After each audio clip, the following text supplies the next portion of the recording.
Bitirdim bu savaşı, zəfəri yaz adına. Qələbəni elan et, sənə təslim qadını. Bax utduğum dərdlərin göz yaşardan dadına. Boğazından bir tikə keçsə, bağışlayardım. Bir ordu xəyal qırdım, hamısı bakirəydi. Dönüp sənə gəlməyə düz nə varsa, kürəydi. İçimdə hər gün qırğın, hər gecə aşurəydi. Bütün olub bitənlər heçsə, bağışlayardım. Mən yeri alt üst edib, gökyüzünü fəth etdim. Sənə gəlib çatınca kainatı qət etdim. Neçə günah işlədim, neçə cür qələt etdim.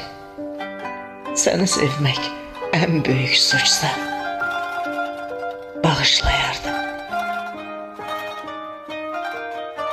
Otur gözlə özünü, görütürmək nətərmiş. Yerlə göy arasında nəfəs almaq qədərmiş. Könlümün qırğınlığı bir toxunuş qədərmiş. Dara çəkib çarmıxı qoçsa, bağışlayardım.